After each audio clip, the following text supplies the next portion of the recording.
মধ্যে পেয়ে গেছি Swami Vivekananda institute of science and টেকনোলজির deputy registrar sir, department of mechanical engineering এর অ্যাসোসিয়েট প্রফেসর সোমনাথ দাস স্যারকে। স্যার, আপনার মুখ থেকে আমি একটু শুনে নেব মেকানিক্যাল ইঞ্জিনিয়ারিং সম্পর্কে, কারণ মেকানিক্যাল ইঞ্জিনিয়ারিং এমন একটি কোর ব্রাঞ্চ যার কিন্তু ডিমান্ড সেই সভ্যতার আদিম যুগ থেকে আধুনিক যুগ পর্যন্ত সব সময় থেকে যাবে। তো আপনি যদি আপকামিং স্টুডেন্টদের একটু গাইড করতেন যে কেন এই স্বামী Vivekananda institute of science and টেকনোলজিতে মেকানিক্যাল তারা পড়বে, তাহলে কিন্তু খুবই তারা এই বিষয়টা নিয়ে একটু অবগত হতো এবং তারা কিন্তু অবশ্যই চয়েস করতো এই কলেজটা। তো স্যার, ওভার টু ইউ। ওকে, নমস্কার। প্রথমেই বলি, মেকানিক্যাল ইঞ্জিনিয়ারিংটা অ্যাকচুয়ালি সত্যি কথাই মানুষ যখন প্রথম সভ্যতার আমরা যখন আদিম প্রবৃত্তিতে ছিলাম, প্রথম যে বল্লমের ফলা দিয়ে সে প্রথম শিকার করতে গেছিল সেটাও কিন্তু একটা ম্যানুফ্যাকচারিং ছিল। তো সেই পয়েন্ট অফ ভিউ থেকে বলতে গেলে আমাদের প্রত্যেকদিন দৈনন্দিন জীবনে মেকানিক্যালের অবদান শেষ নেই। আমরা এখন এই লাস্ট 4-5 বছরে আমরা একটা দেখছি কম্পিউটারের যুগ চলছে। কম্পিউটার কিন্তু বা আইটি বা এআই একটা প্রোডাক্ট নয়, একটা সফটওয়্যার।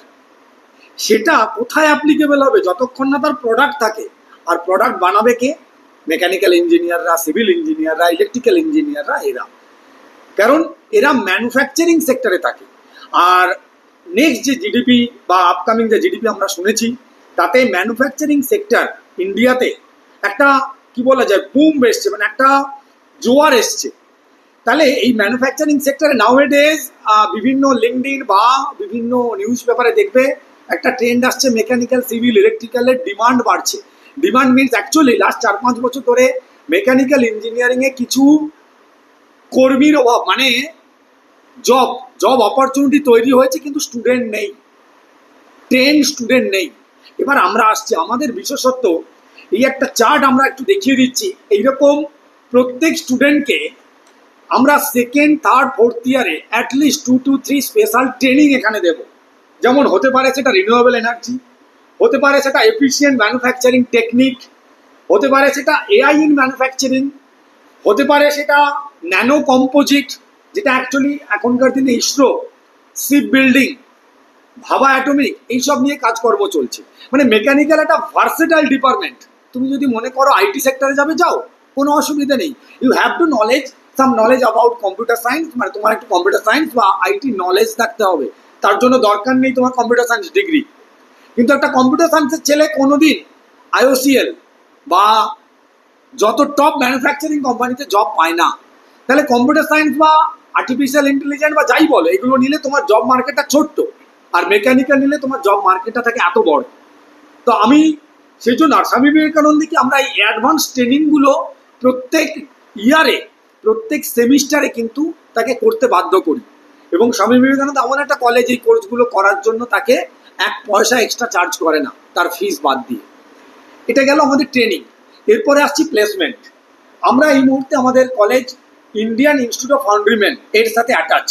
এখানে কি 150 অ্যাবাভ ইন্ডাস্ট্রিয়ালিস্ট ওর সাথে অ্যাটাচ। তারা আমাদের হেল্প করে। তাদের কোনো ইন্ডাস্ট্রি ভিজিটে আমাদের ডাকেন, ইন্ডাস্ট্রি মিটে আমাদের ডাকেন। এই লাস্ট জানুয়ারিতে আমাদের ঘটে গেছে একটা আইএফএক্স কংগ্রেস, সেখানে আমাদের স্বামী বিবেকানন্দ ইনভাইটেড ছিল। কি হিসেবে? স্বামী বিবেকানন্দ আমাদের স্টুডেন্ট চ্যাপ্টার করা আছে। আমরা মেকানিক্যালের ছেলেদের সেকেন্ড ইয়ারের পর থেকে ওদের ইন্ডাস্ট্রি রেডি তৈরি করি। তার ফলে কি, ছেলেরা ইন্ডাস্ট্রিতে কি কালচার চলছে, কি অ্যাডভান্সমেন্ট চলছে, সেগুলো জানতে পারে। আমাদের রোবোটিক্স ল্যাব আছে, সিএনসি ল্যাব আছে, যেগুলোতে আমরা অ্যাডভান্স। এবং আমরা একটা রিসেন্টলি 1 লাখ টাকা করে একটা কম্পিউটার খরচ করে 8টা কম্পিউটার আমরা তৈরি করেছি, শুধুমাত্র অ্যাডভান্স ক্যাটিয়া, ক্যাড এই মডেলগুলো শেখার জন্য। যেটা করলে minimum 40 to 35,000 salary say draw করতে পারবে ডেট অফ জয়নিং থেকে। আমাদের কিছু স্পেশাল কোম্পানি আছে, যেমন হেটিক, রিলায়েন্স, সিমেন্স, জেভিএম, রশ্মি গ্রুপ, এটসেট্রা। এই নামগুলো যেগুলো বললাম, এগুলোতে আমাদের রিসেন্টলি প্লেসমেন্ট হয়েছে। এছাড়া সব থেকে বড় খবর, আমাদের কোনো না কোনো ছেলে ইন্ডিয়ান অয়েল, গেল, বিপিসিএল, রেল এগুলোতেও চাকরি করছে, ইন্ডিয়ান রেলওয়েতেও চাকরি করছে, পাস আউট কিছু ব্যাচ। এই কিছুদিন আগে আমাদের অ্যালামনি মিট হয়েছিল, তাতেও আমরা দেখতে পেয়েছি। তো এটা আমাদের কাছে একটা গর্বের ব্যাপার। তো তারা যখন আসে, তারা এটুকুই বলে যে কলেজ আমাদের অনেক কিছু দিয়েছে, তো এটা শুনে আমাদের ভালো লাগে। তো এই কলেজে এটাই আমাদের যে আমরা স্টুডেন্টের জন্য কোর্সটাকে মডিফাই করে রাখি, নট অনলি ব্যাকআউট সিলেবাসের উপর আমরা ডিপেন্ড করি। এক্স্যাক্টলি। তো ভিউয়ার্স, তোমরা দেখলে মেকানিক্যাল ইঞ্জিনিয়ারিং এ স্যার কিন্তু প্লেসমেন্ট এবং আফটার বিটেক জব অপরচুনিটিস নিয়ে বললেন। আর একটা জিনিস স্যার আপনার কাছে আমি যাব, সেটা হচ্ছে হায়ার এডুকেশন পার্সপেক্টিভস যেটা থাকছে, গেট দিয়ে এমটেক বা পিএসইউতে জয়েনিং এর ক্ষেত্রে ছাড়াও যে এমবিএ ফিল্ডটা ছাত্রছাত্রীরা চয়েস করে, কারণ প্রোডাকশন বা সাপ্লাই চেনে একটা বড় জায়গা থাকে মেকানিক্যাল ইঞ্জিনিয়ারদের, তো সেই বিষয়টা নিয়ে যদি আমাদের সাথে অবগত বহু করুন। ছেলে অ্যালামনি মিট থেকে যারা কথা বলে, স্যার 3-4 বছর চাকরি হলো, আমার মনে হচ্ছে এমবিএ ডিগ্রিটা একটু দরকার। কারণ আফটার অল যারা ইঞ্জিনিয়ার তারা কখনো লেবার ক্যাটাগরিতে কাজ করবে না, তারা ম্যানেজার বা সুপারভাইজার বা আরও উপরে কখনো সিইও এইসব লেভেলেই তারা নিজেকে ভাবা উচিত। তো তার জন্য এই মাস্টার ডিগ্রি এমবিএটা কিন্তু খুব কাজে দেয়। MBA in finance, MBA in marketing, MBA in HR also, তো তারা এটা করতে পারে, সেদিক দিয়েও রাস্তা খোলা। এবং যদি এমটেক করতে চায় তাহলে তাকে তো গেট দিতে হবে। আমরা কিন্তু আমাদের 4th ইয়ার অনওয়ার্ডস স্পেশাল গেটের কোচিং করাই, ওটাও ফ্রি অফ কস্ট। আমাদের টিচাররা এবং বাইরের টিচাররা মিলে কিন্তু এই কোচিংটা চলে। আমাদের বহু ছেলে কিন্তু গেট দিয়েই ইন্ডিয়ান অয়েলে আছে, গেট দিয়েই বিভিন্ন মহারত্ন যে কোম্পানিগুলো আছে তাতে কিন্তু আছে, এবং আফটার অল বিদেশেও অনেকে আছে। তো এটা আমাদের কাছে একটা গর্বের ব্যাপার। এক্স্যাক্টলি। তো ভিউয়ার্স, তোমরা দেখলে অপরচুনিটিস কিন্তু তোমাদের কাছে আছে, তাই আজই দেরি না করে মেকানিক্যাল ইঞ্জিনিয়ারিং এ নিজের কেরিয়ার করতে অবশ্যই তোমরা কিন্তু চয়েস করতে পারো Swami Vivekananda institute of science and technology. ধন্যবাদ। Thank you sir.